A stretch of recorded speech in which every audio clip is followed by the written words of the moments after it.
Shalom Wisdom Seekers, kembali lagi bersama saya, Christopher Nathanael dalam acara Wednesday Bible Wisdom. Minggu lalu, kita telah menyaksikan tayangan rekaman Meet and Greet 6 November 2020 via Zoom. Nah, hari ini sudah pasti Anda semua tidak sabar bukan untuk mendengar kelanjutannya? Oke, langsung saja yuk kita saksikan tayangan rekaman Meet and Greet 6 November via Zoom bagian 2. Selamat menyaksikan dan semoga selalu menjadi berkat. God bless you all. Terima kasih Tuhan untuk kasih setiamu dalam hidup kami. Sungguh kami mengucap syukur kami punya Allah seperti Engkau yang terus berada bersama dengan kami, yang menganggap kami indah di matanya. Terima kasih Tuhan. Biarlah hari ini kami boleh memberikan pujian kami, penyembahan kami Tuhan kepadamu ya Bapa. Terima kasih Roh.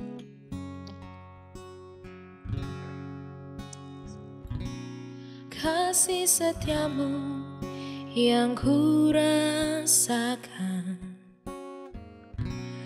lebih tinggi dari langit biru.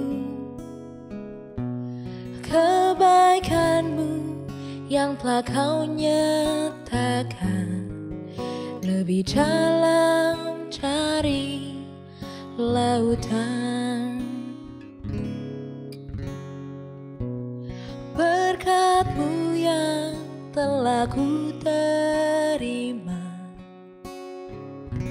sempat membuatku terpesona. Apa yang tak pernah ku pikirkan, itu yang kau sediakan bagiku.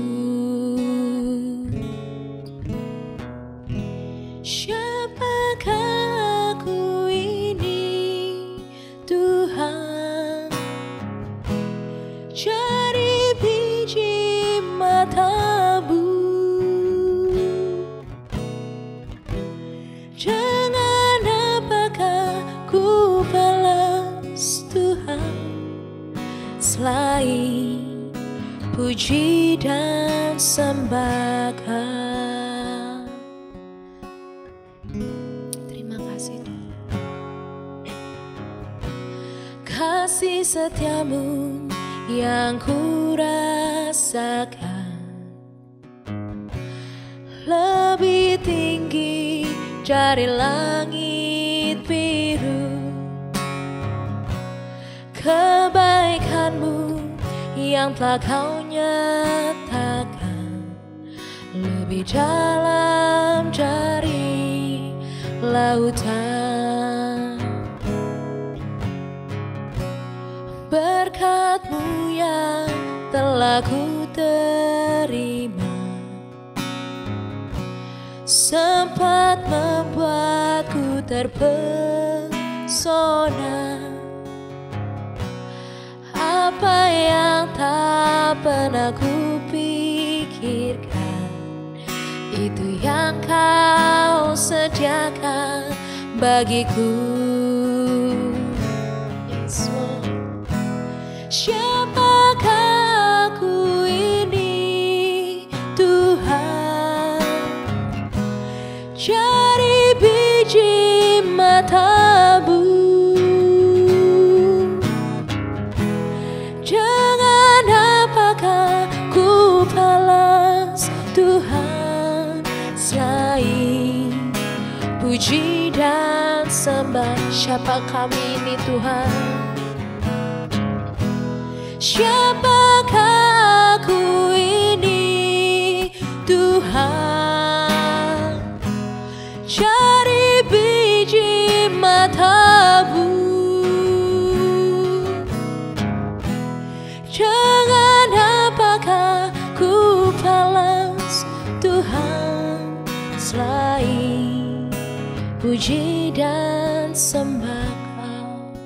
Dengan lembut katakan, siapakah aku ini Tuhan? Yes Lord. Jadi biji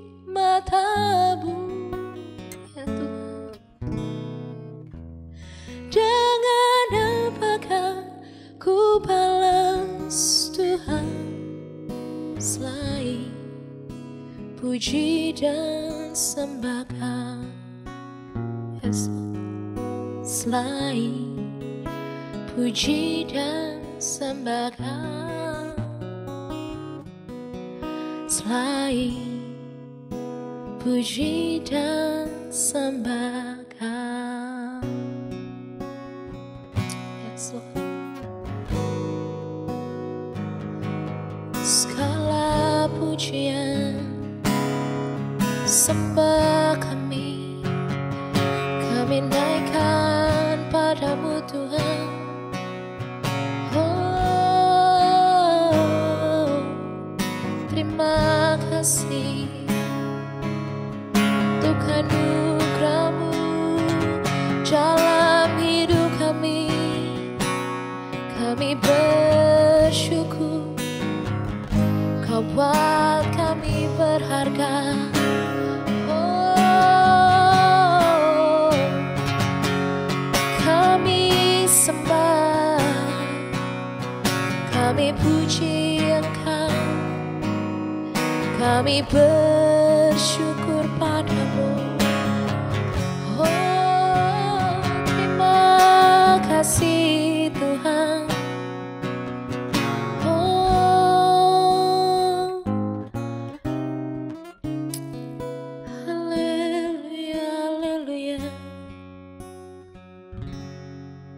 Sungguh tidak ada cara lain Tuhan untuk kami boleh berterima kasih kepadamu Bapa, selain puji dan sembah Engkau. Terima kasih Tuhan kalau Kau buat kami layak, kalau Kau buat kami berharga di mata-Mu, kalau Kau buat kami biji mata-Mu yang Kau hargai begitu luar biasa Tuhan. Terima kasih Bapa. Terus Tuhan, tuntun kami ya Bapa. Biarlah seluruh hidup kami Tuhan, kami boleh memuji dan menyembah Engkau. Terima kasih Bapa. Terima kasih Roh Kudus. Hanya di dalam nama Tuhan Yesus. Haleluya. Amin.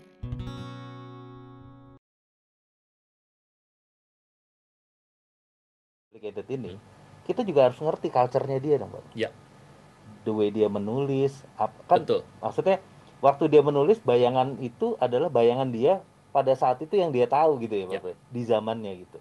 Nah, mungkin bisa dikasih tip lebih jauh, Pak Bro, karena kan mengerti culture ya di AW Channel memang dibahas. Mungkin supaya kita bisa mendalaminya tadi gitu Pak Bro, supaya ketika misalnya Yohanes menulis sesuatu, kita tahu reasonnya di belakang Yohanes menulis ini tuh apa gitu Pak Bro. Yohanes kan nulis 5 kitab ya. Iya. Kitab pertama kitab Yohanes. Itu kan kitab sebetulnya dalam perlawanan kepada orang Yahudi. Untuk cerita bahwa siapa sih jati diri dari Tuhan Yesus itu. Dia buka mantep loh. Pada mulanya adalah firman. Ini buat orang Yahudi, jungkir balik nih. Jungkir balik. Manusia dibilang Tuhan kok. Iya. Tapi Yohanes nggak takut. Dia cerita yang pertama dia buka dengan satu kata yang sangat powerful sekali. Pada mulanya adalah firman. Itu ayat supaya kasih tahu orang Yahudi. Tapi dia juga tulis 1, 2, 3 Yohanes kan. Iya. Itu cerita mengenai bagaimana dia melawan yang namanya ajaran-ajaran sesat. Pada zaman itu udah muncul tuh. Tapi dalam kitab Wahyu, dia mau cerita termasuk adalah perlawanan terhadap Romawi kan. Iya. Itu kan 13 itu lambang Romawi sebetulnya. Jadi cerita ini akan berulang. Makanya tidak kaget bahwa sebetulnya nanti ada Rom baru. Ada Rom baru kan. Jadi apakah ada yang, ini saya baru dapat sebuah cerita, apakah Wahyu selesai pada tahun 70? Waduh, kalau Wahyu selesai tahun 70, digenapi tahun 70, kita nggak pegang Wahyu ini lagi loh. Itu ada pengajaran baru, ada pengajaran yang cerita bahwa Wahyu itu selesai, ditulisnya itu sebetulnya bukan tahun 95, tapi tahun 68. Dan digenapinya tahun 70. Wah, kalau sampai itu terjadi, merubah semua tatanan. Nomor satu adalah kita tidak bisa menggunakan Wahyu ini untuk akhir zaman. Itu bahayanya. Tapi itu ada nih. Nah, Bapak Ibu yang di grup nih kalau bahas begini luar biasa nih. Ada loh, ini pengajaran yang dia kasih bukti-bukti ada. Iya. Jadi Pak Aruna kapan masuk ke grup? Sesekali kita ngobrol di grup, ngebahas. Bapak Ibu, saya kapan-kapan masuk ya ke grup, nanti kita ngobrol Iya. di grup gitu ya, lebih enak ya. Iya, nanti schedulein misalnya Iya. sejam gitu ngobrol, teman-teman boleh tanya. Tapi sepakat dulu nih, kalau saya masuk, kita ngobrol semua obrolan ada di grup ya. Oh, Nanti iya. jangan japri-japri, minta info-info pribadi. Banyak orang suka japri, ingin tanya sesuatu, akibatnya orang lain nggak denger gitu. Iya. Ramalan masa depan. Wah itu. Enggak lah, kita nggak ngeramal. Iya. Satu, Yohanes itu orang Yahudi. Ingat, dia keluarga kaya loh. Ya. Yohanes itu sama Yakobus, papahnya adalah saudagar kapal.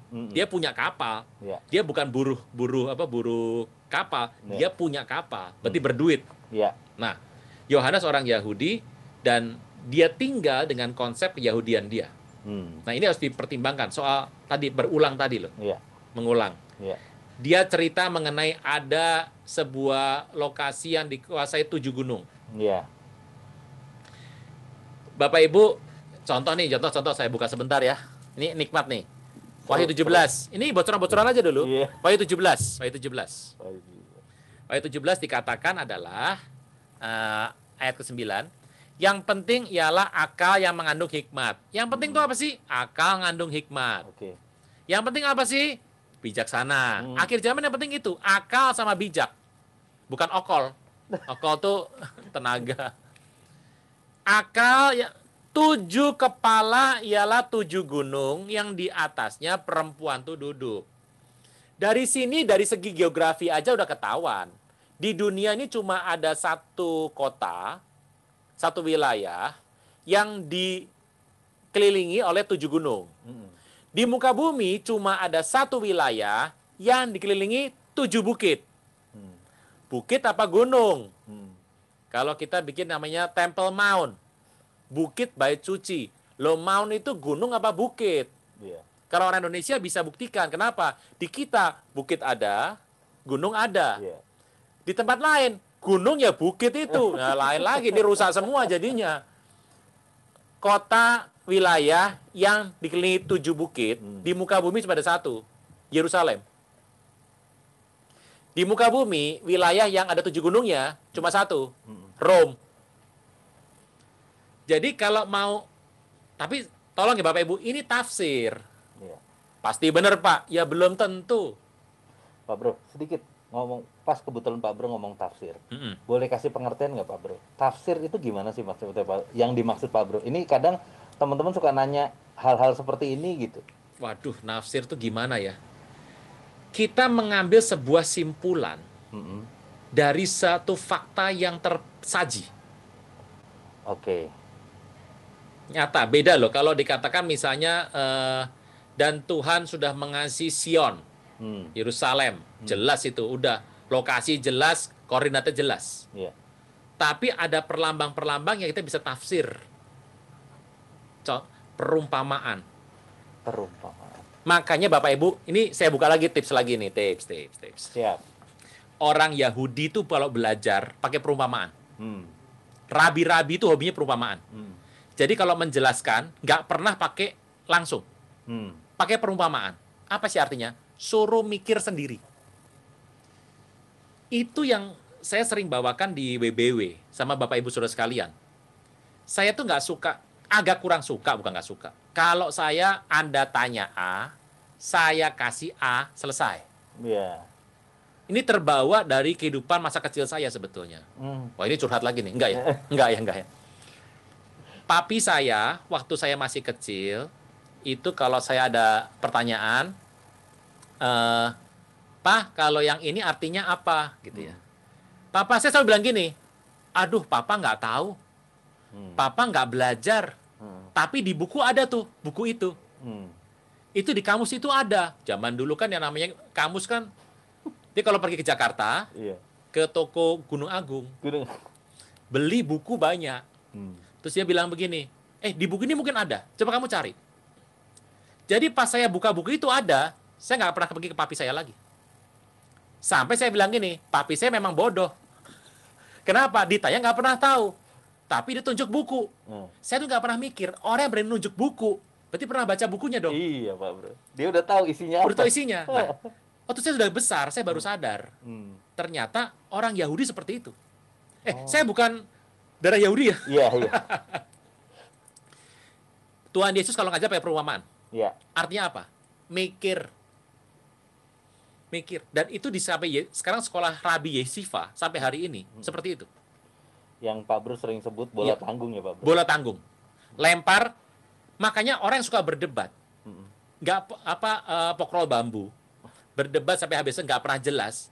Tidak mau diskusi. Buat saya sebenarnya nggak terbuka ya. Tafsir itu apa sih? Ada sebuah fakta. Anda berusaha menggali makna yang terdekat. Anda masukkan berpikir logis, Anda masukkan berpikir literal, berpikir urut, kronologis, Anda campur jadi satu sampai Anda yakin bahwa ucapan ini maunya ke sana. Artinya ada dasarnya yang benar. Ada dasarnya, iya. Yang dia yakini dia benar. Betul. Tuhan Yesus kalau menggunakan perumpamaan, waduh, exactly bagus banget. Di budaya Yahudi ada.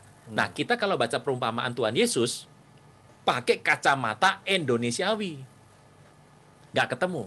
Contoh, tampar pipi kanan, kasih yang kiri. Iya. Itu kalau di kita, digebuk habis. Kenapa? Sekalian itu, tambah kaki, 2 jalan. Tapi itu adalah kultur yang ada di hari itu. Jadi, konteks kultur nggak bisa lepas. Itulah kata tafsir. Tapi ada satu tafsir yang sulit. Kenapa? Wahyu. Karena wahyu ini menggunakan contoh. Kita sepakat dulu sama wahyu ya, bahwa semua benda yang ada di wahyu itu betul-betul dimaksudkan untuk hal tertentu. Oke. Sepakat nggak itu dulu? Itu susah tuh. Sepakat nggak itu? Sebuah kata yang ada di wahyu diartikan sebagai pasti itu. Contoh Babel. Walah, kalau Anda mau mengatakan bahwa Babel itu adalah Babel yang betul, kacau balau. Babel itu pasti perlambang itu. Pasti perlambang. Ingat, Yohanes di Patmos tulis surat kan? Ya mungkin yang tulis surat itu yang nulis bukan Yohanes sendiri. Kan dia sudah tua sekali. Yang nulis kalau nggak salah mungkin adalah Polikarpus. Uskup di bawah dia. Bayangkan ya, surat buat jemaat-jemaat ditulis sama Yohanes yang hari itu lagi dalam penjara tanda kutip Romawi. Disortir nggak suratnya? Sortir. Lah kalau disortir ditulis ada kata Romawi, disobek nggak? Terus ada kata Nero, menjelekan kaisar, disobek apa enggak? Disobek. Makanya Yohanes harus menggunakan simbol-simbol yang terdekat. Misalnya Romawi diganti Babel. Itu kan juga bayangkan itu untuk satu wahyu tuh. Jadi kita ini belum menafsirkan, sudah berdebat untuk hal-hal nggak penting dulu. Habis waktu. Yohanes orang Yahudi. Jadi kalau Anda mau baca wahyu, tolong pola pikirnya dibawa sedapat mungkin ke abad pertama akhir. Tahun 100 ya. Iya. Kondisi Romawi lagi bagaimana hari itu? Gitu. Perempuan yang pakai baju ungu di atas binatang. Iya. Nah itu bagaimana? Ingat, banyak binatang loh. Iya. Ada yang kepala 7, Iya. ada yang cuma seperti bentuknya anak domba, ya toh. Itu beda semua itu binatangnya. Nah, itulah kata tafsir Pak Bro. Repot ya? Iya, maksudnya apalagi kalau udah lihat channelnya Pak Bro, AW Channel, itu kan pelajaran berat-berat Pak Bro ya. Kan bisa diulang, zaman sekarang bisa rewind. Tapi maksud aku gini, ada spirit yang Pak Bro mau sharingkan ke kita semua, saya dan teman-teman yang lain adalah, ayo digging lebih lagi. Iya. Mumpung lagi di rumah, Betul. lagi nggak itu, ayo kejar Tuhan gitu. Jadi Saya- jangan ditelan bulet-bulet gitu ya Pak Bro. Saya harus berkata bahwa kadang-kadang kita ini berdebat untuk hal-hal yang sumir, Permukaan. dangkal. Iya. Padahal masih banyak di bawahnya, iya. Makanya saya lebih suka tuh diskusi kok. Iya. Janjilah nanti saya kapan-kapan masuk ke WA grup kita semua. Iya. Ngobrol nanti di sana. Nah, itu nanti ngobrolnya kita by topik Pak Bro, supaya by topik. supaya nggak melenceng ke Ya, kanan ya, kiri betul, dan teman-teman betul. bisa belajar. Betul. Gitu. Itu seru banget. Ditunggu ya nanti ya. Pak Aruna Janji ya? akan join di grup. Tapi habis join terus keluar lagi ya Pak Bro? Ya, nanti nggak apa-apa masuk lagi. Nah, kembali lagi ke Wahyu tadi Pak Bro, Hmm. ngomong tentang kronologis dan tidak kronologis. Artinya tadi Pak Bro juga cerita bahwa ayo kita belajar itu lihat semuanya in big picture. Ya. Tidak sepenggal-sepenggal. Betul. Pengertiannya salah dan baca tolong mengerti Yohanes pada saat itu adalah seorang Yahudi yang kita harus pelajari culture-nya. Point of view dia, berangkat dari mana dia berpikir pada Ya. saat itu dia menulis dan segala macam. Nah, itu yang kita harus belajar lebih dalam. Makanya yang seru tentang antikristus. Ya. Yohanes berkata 1 Yohanes 2 ayat 18. Hmm. Dia berasal dari kita, tapi tidak sungguh-sungguh termasuk kita. Berasal dari kita. Yahudi dong. Orang sendiri, Bapak. Orang sendiri. Berarti muter-muter adalah sebetulnya orang sendiri. Hmm. Nah, Yohanes itu siapa hari itu? Dia seorang Yahudi. Hmm. Dia seorang Kristen. Mesianik ya. Iya. Zaman sekarang namanya Mesianik. Oh, saya nggak terlalu cocok ya, Kristen aja lah. Kristen. Dan tidak termasuk kita. Jadi ternyata ada yang bareng kita, Hmm. tapi bukan golongan kita. Nah, kan aneh lagi.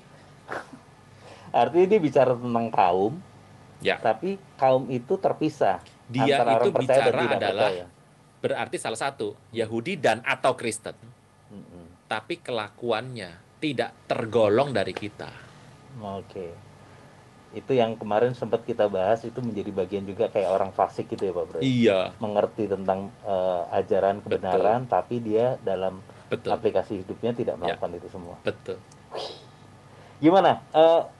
Open mic aja. Open. Yang Ada yang mau nanggapin sampai poin ini? Mic-nya boleh dibuka? dibuka saja, Bapak Ibu, kita ngobrol. Ini kita Iya. semua kok terkunci dari 90 orang tambah 2. Ada yang mau ngobrol sampai dengan poin ini? Tadi udah dibahas Wahyu 2, 3, kronologis atau tidak kronologis, culture. Ya. Mungkin ada yang mau ngobrol dulu sebelum kita lanjut ke hal-hal yang lain. Mic-nya boleh dibuka, teman-teman. Ya, kadang-kadang ya itu bahwa kita belum sepakat kronologis nggak kronologis, Mm-mm. udah langsung masuk bahan ke materi. Pasti berantem. Belum nyamain persepsi di depan. Persepsi harus sama dulu. Kita berangkat dari sebuah tataran pikir yang sama, Ya. baru akan jelas. Dan saya bukan bilang gampang ya, tapi gini, kalau sudah konsep awalnya jelas, Mm-mm. pasti ketemu kok garisnya. Belum ada? Belum ada. Oke. Oke, kita lanjut Pak Bro. Hmm. Nah, Wahyu Pak Bro. Wahyu lagi nih. Iya. Spesifik. Ada yang bertanya tentang di Wahyu 9 Pak Bro. Wahyu 9. Iya. Di situ ada belalang atau kalajengking. Ada juga yang disebut tentang manusia immortal Pak Bro. Ya mungkin kita coba keluar dulu dari Ya. konteks kronologis atau tidak kronologis. Tapi apakah yang dimaksud dengan binatang, kalajengking, dan belalang pada saat Oke. itu?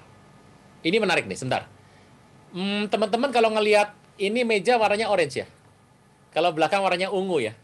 Terus kenapa sih WBB pakai ungu sama orange tuh? Nah, itu. Ini Pak Brovino selalu nanya sama saya, kenapa sih yang namanya warna kita tuh ungu sama ember? Ember. Bukan ember, ember. Ember. Kenapa? Orange. Satu kali nanti saya akan cerita. Salah satunya adalah begini. Jadi begini. Wahyu 9 Anda bisa buka ya. Pertama soal belalang. Ada yang bilang, nomor 1 nih, itu adalah cloning manusia yang gagal. Kapan-kapan saya akan berikan gambarnya dalam pembahasan kita, gambar faktanya. Pernah dibuat nih. Misalnya pernah dibuat. Mengkloning manusia gagal, hasil bentuk mukanya kayak belalang. Ini yang kelak akan menjadi pasukan-pasukan. Gini Bapak Ibu, orang tuh kalau anaknya suruh ikut wajib militer tuh, wamil itu stres. Perang itu nggak bawa kebaikan. Jadi banyak orang sekarang adalah kenapa nggak bikin sebuah tentara? Nah ini pernah dibuat. Nanti kapan-kapan saya kasih gambarnya Pak Bre. Iya. Jadi ada yang bilang bahwa ini adalah sebetulnya adalah cloning yang gagal. Yang kedua, ada yang berkata soal kalajengking. Gini, Yohanes abad pertama. Anda pernah ngomongin nggak sih Bapak Ibu? Kalau yang namanya pesawat tuh kayak apa? Helikopter tuh kayak apa? Ada yang bilang gini, helikopter itu seperti capung. Orang itu kalau nggak pernah ngeliat sesuatu, akan menggunakan barang yang lain sebagai pembanding. Kalau dia nggak pernah lihat ular, orang akan bilang, ular itu seperti tali tambang yang besar dan hitam. Tali tambang besar hitam, dia pernah lihat. Karena nggak pernah lihat ular, dia gunakan sebagai pembanding. Yohanes itu abad pertama. Nggak pernah lihat pesawat, nggak pernah lihat rudal, nggak pernah lihat yang namanya helikopter, tank baja, panser, barakuda, nggak pernah lihat semua. Makanya kalau dia ngomong, bagaikan desau air bah, laksana kuda musuh. Karena zaman itu mesin perang cuma kuda.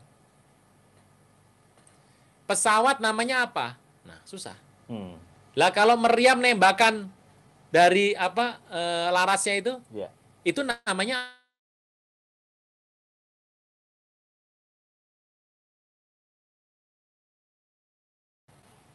yang barangnya belum ada. Barangnya nggak ada, internet aja nggak tahu apa, telepon juga belum ada hari itu.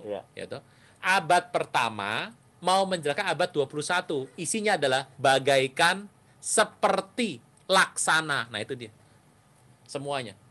Jadi ini gambar apa nih? Ini peristiwa abad 21 yang digambarkan Yohanes. Seperti kalajengking.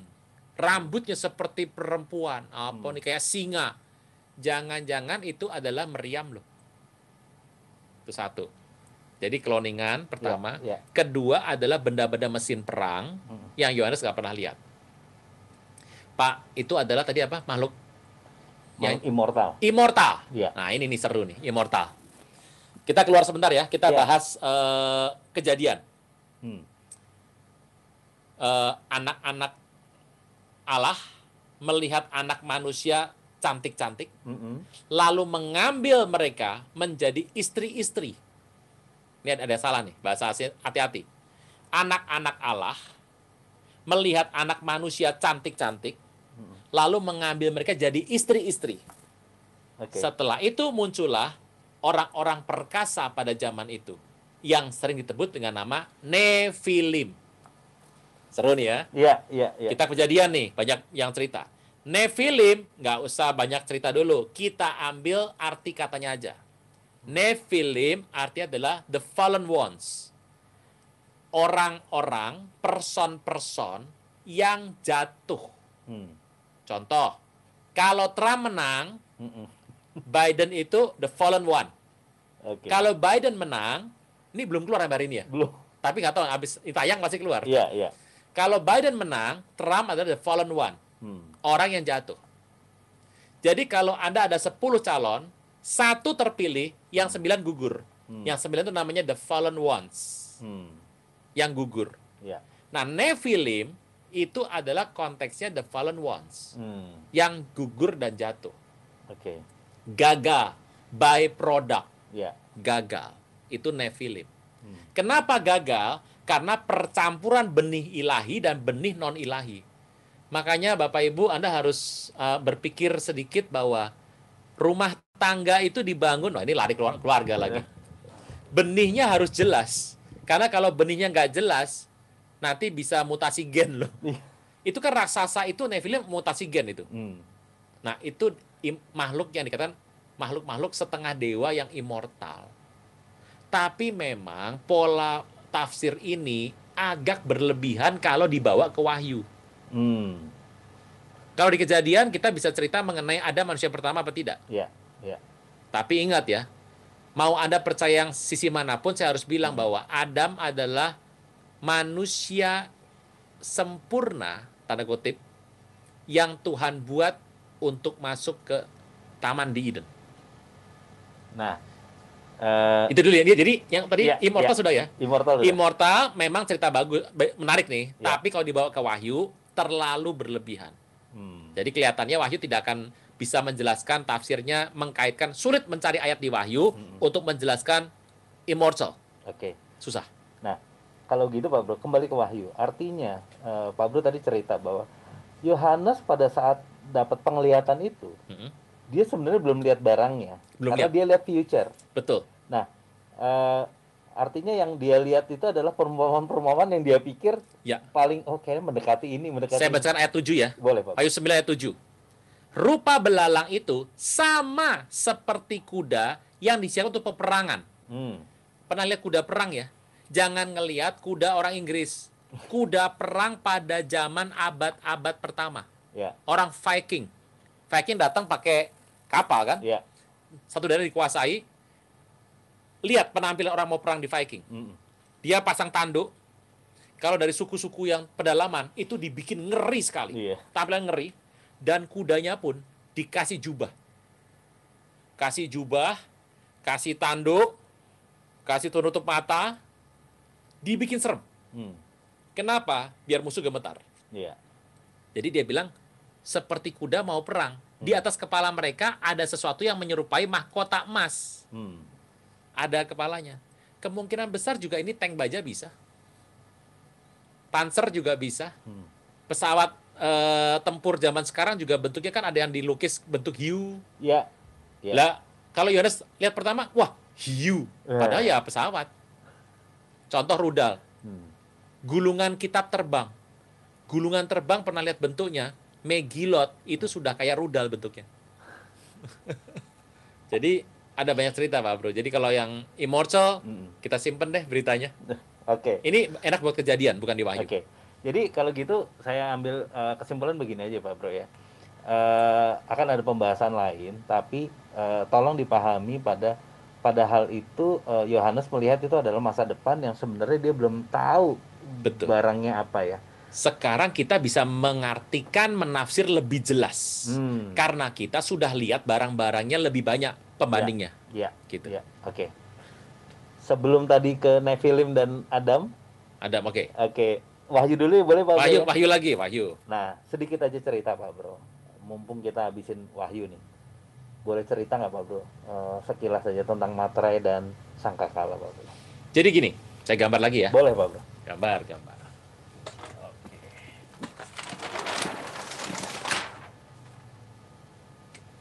Materai ada 1, 2, 3, 4, 5, 6. 7. Kuda putih, merah, hitam, hijau pucat, pale green horse. Bukan hijau kuning, hijau pucat. Ya toh? 5, 6. Yang ketujuh isinya 7 sangkakala. Yang ketujuh isinya 7 cawan. Makanya totalnya ada 19. Bukan 21. Kenapa? Kurang 2. Ini sudah pasti kronologis urut. Sudah pasti. Kenapa pasti? Karena setelah ini munculnya ini. Ini munculnya ini. Kata 1, 2, 3, 4, 5 itu urut. Ini urut juga nih Bapak Ibu. Jadi urut semuanya. Ini namanya metrai, sangkala, cawan. Anda pernah berpikir nggak Bapak Ibu? Kenapa nggak garpu, sendok, sama mangkok? No. Yohanes menggunakan ini bagus sekali. Kenapa harus sangkakala? Kenapa cawan? Kenapa metrai? Ini konsepnya adalah konsep sorgawi. Metrai ada di mana sih? Cuma raja yang bisa metraikan. Sangkakala, Yahudi. Berulang. Cawan, sesuatu yang dipakai untuk menampung sesuatu. Cawan murka. Kalau boleh cawan ini berlalu. Cawan tuh sebenarnya dipakai untuk kata-kata yang agak sedikit cawan anggur. Jadi ini bicara mengenai kehangatan murka Tuhan. Gitu. Nah, cawan arak segala macam. Nah, ini digunakan kata-kata ini ada lambangnya, perlambangnya ada. Kenapa nggak pakai gitar? Kenapa nggak trompet? Kenapa harus sangkakala? Kan bentuknya begini sangkakala itu. Kenapa nggak nafiri? Shofar, katso serah, beda. Nah kalau Anda lihatnya dalam konteksnya sangkakala, orang bule, ya ini trompet tahun baru Bapak Ibu, trompet tahun baru, rusak semuanya ceritanya. sangkakala, berulang. Makanya Anda coba perhatikan baik-baik. Anda kasih persamaan ya, ini sama ini. Mirip ini, mirip. Saya nggak bilang sama, mirip. Jadi ini. Nanti yang terkait dengan warna amber, orange sama ungu ada di sini. Kira-kira ini dulu Bapak Ibu. Jadi orang ini urut ya. Jadi pada awal-awal saya membahas akhir zaman, saya sempat berpikir jangan-jangan ini sama. Ini sama jangan-jangan. Tapi ingat ada kata-kata ini. Mirip iya, tapi tidak sama, Bro. Tidak sama, tapi ini mirip. Tapi beda. Oke. Ada yang pernah mendengar Bapak Ibu bahwa Wahyu 24 itu sudah digenapi mengenai tahun 70 Jenderal Titus menghancurkan? Kita ada yang bilang tuh sama saya. Wahyu 24 itu, Matius 24 maaf. Matius 24 itu bicara mengenai peristiwa yang digenapi pada penghancuran bait suci oleh Jenderal Titus. Bapak Ibu ada yang pernah dengar ya? Saya mau beritahu, baca ulang pelan-pelan. Akhir zaman itu udah genapi tahun 70, udah selesai semuanya. Akhir zaman mah nggak ada. Tahun 70 selesai. Ampun. Yuk kita buka satu ayat aja. Ke Matius 24. Matius 24. Saya bacakan ya. Ayat ke-3. Firman Tuhan berkata, ayat ketiga. Ketika Yesus duduk di atas bukit Zaitun, murid datang kepadanya dan bercakap sendiri dengan dia, kata mereka, katakan kepada kami kapan itu terjadi dan apa tanda kedatanganmu dan tanda kesudahan dunia. Nah, kalau Anda mau mengatakan bahwa peristiwa Titus menghancurkan bait suci itu kesudahan dunia, ya sekarang ini apa? Kan gitu. Jadi ini Matius 24 itu adalah percakapan Tuhan Yesus tentang akhir zaman yang sangat korelasi kuat sekali dengan Wahyu. Jadi tidak boleh dipisahkan, harus dua itu. Padahal jaraknya berbeda ya Pak Doy. Wahyu itu. dan ya betul. Ada satu garis yang menghubungkan. Betul. Makanya kalau kita sedang mempelajari begini, lama-lama kita kayak seperti orang yang makin nggak tahu. Iya. Jadi kalau orang bilang, Bapak paling tahu, saya paling nggak tahu. Iya. Makin nggak paham saya belajar. Dan ternyata sampai dengan sekarang Pak Bro belajar tentang akhir zaman masih ada misteri-misteri yang baru yang terbuka ya Pak? Iya. Setiap belajar setiap ayat masih ada yang baru terbuka loh. Itu yang unik. Itu saya kagum bagaimana Pak Bro itu ngulik yang AW Channel Pak Bro. Saya baru ngeh. Saya kagum sama Tuhan kok itu. Iya. Enggak maksudnya.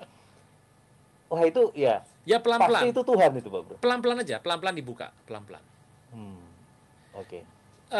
Langkah pertama apa sih? Bukan pengen jadi Yahudi. Iya. Tapi saya cuma menaruh pikiran saya, seandainya saya itu ada di abad itu.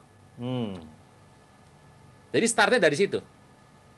Kalau kucuk-kucuk saya datang, ini saya ini ada abad 21, ya toh TikTok, masuk ke abad pertama, rusak semuanya. Iya.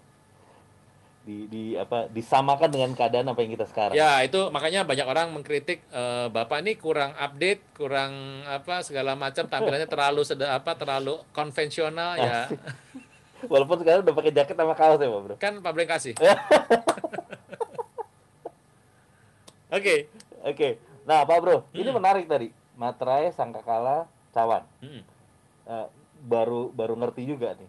Nah, kira-kira nih Pak Bro, dari Wahyu, ada sesuatu hal yang kayak gini lagi nggak Pak Bro? Yang bisa, nggak usah terlalu dalam, tapi kita mengerti aja Pak Bro. Yang diurutkan gitu ya? Iya, yang diurutkan. Sementara, saya sarankan bahwa 19, 20, 21, 22 urut. Sementara. Oke. Kemudian adalah 6, 7, 8, 9 urut. Nah, tadi kan 1, 2, 3, terus lompat gitu Pak. Lompat, karena itu kan 4-nya ada di atas. Iya. 5 di atas, 6 iya. turun lagi. Tapi ingat, 6, 7, 8, 9 kan ini. Sangkala Cawan, urut pasti. Iya. Urut itu. Karena kita yang bilang urut. Iya. Cuma begini, waktu lagi jalan urut ini, apakah mungkin lagi urut begini, masuklah peristiwa misalnya Wahyu 17. Wahyu 18, bisa nggak? kemungkinan bisa. Karena semua peluang terjadi. Oke. Jadi kita harus pelan-pelan. Makanya saya tidak bisa mengartikan bahwa ini pasti urut, ini urut. Tapi jangan-jangan ada selipannya lagi. Dan ingat, Wahyu 14 dan 15 itu menarik sekali. Itu soal yang namanya penuaian oleh Tuhan Yesus. Dibahas dong, Bro. Nah, itu nanti di WBW. Oh, Malam ini mah nggak tidur semua kita. nggak tidur semuanya. Oke. Oke. Ya. Ada lagi yang mau? Sementara ini dulu, kecuali ada dari Bapak Ibu. Oke. Kita mau sebentar lagi akan pindah dari Wahyu. Ada yang mau bertanya tentang Wahyu dulu? Boleh open mic? Kalau makin ruwet ya nyerah. Pak Vino boleh bertanya? Silakan. Oke, halo Pastor Aruna. Shalom. Ya, Pastor, aku mau bertanya sehubungan dengan Wahyu 17 yang tadi Pastor katakan, apakah ada korelasi dengan Daniel 7, 8, dan 9 ketika Pastor membagikan tentang 7 bukit berbicara tentang kota Roma? Sementara Daniel 7, 8, dan 9 itu ada korelasi dengan Roma, terutama tentang tanduk kecil. Ya. Apakah ada korelasinya dengan Roma, Pastor? Oke. Dev, boleh Dimana dibuka videonya, Dev? Pada akhirnya si antikristonya apakah akan keluar juga dari situ? Seperti itu, Pastor. Ya. Terima kasih. Oke, Dev. Antikristos ya, bukan Kristo, Kristos. Oke. Ada 2 antikris tipikal. Pertama antikristus, yang kedua antikristi. Kita kalau bahas sekarang yang antikristosnya saja dulu yang utama.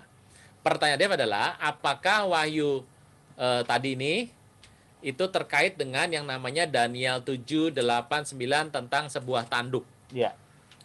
Begini. Terima kasih Anda telah mengikuti Wednesday Bible Wisdom pada hari ini. Kami mengajak Anda untuk berdoa, menyembah Tuhan, dan mendengar pesan firman Tuhan setiap hari Senin, Rabu, dan Jumat dalam acara Ku Menyembah, pukul 5 pagi via Zoom. Untuk informasi meeting ID dan password Zoom, dapat menghubungi via WhatsApp ke nomor berikut ini.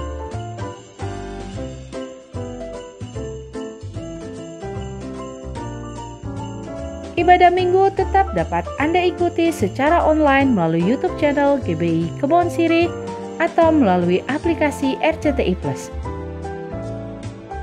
Anda dapat mengunduh aplikasi RCTI Plus di Apple Store atau di Play Store.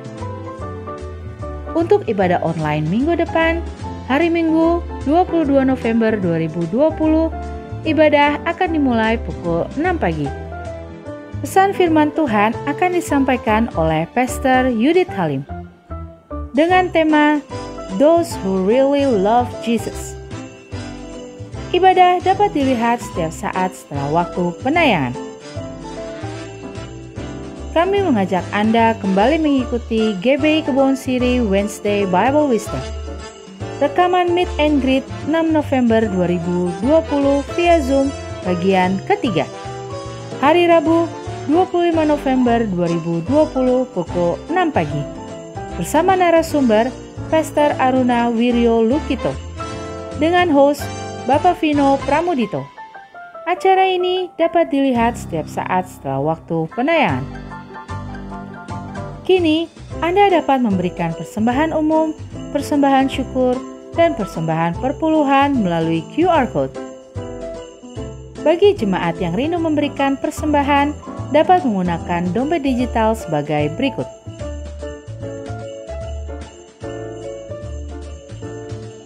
Buka aplikasi e-payment yang akan digunakan. Scan QR Code yang tertera di layar.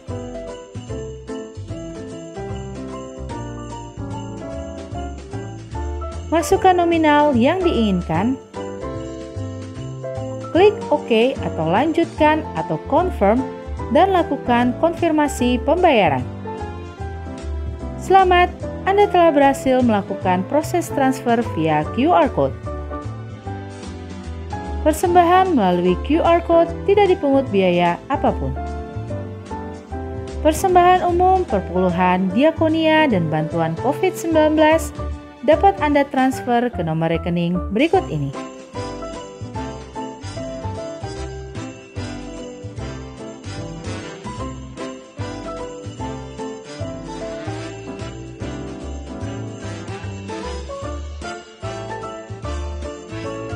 Demikianlah News Flash hari ini. Tuhan Yesus memberkati. Mari siapkan hati kita dan angkat kedua tangan kita di hadapan Tuhan. Jemaat yang sangat dikasihi Tuhan, terimalah berkat yang berlimpah-limpah dari Allah Bapa yang Maha Kuasa, cinta kasih Tuhan kita Yesus Kristus, persekutuan manis dengan Roh Kudus menyertai Anda mulai sekarang dan sampai Tuhan Yesus menjemput kita di awan-awan dan sampai selama-lamanya. Jemaat yang sudah terima berkat Tuhan katakan amin.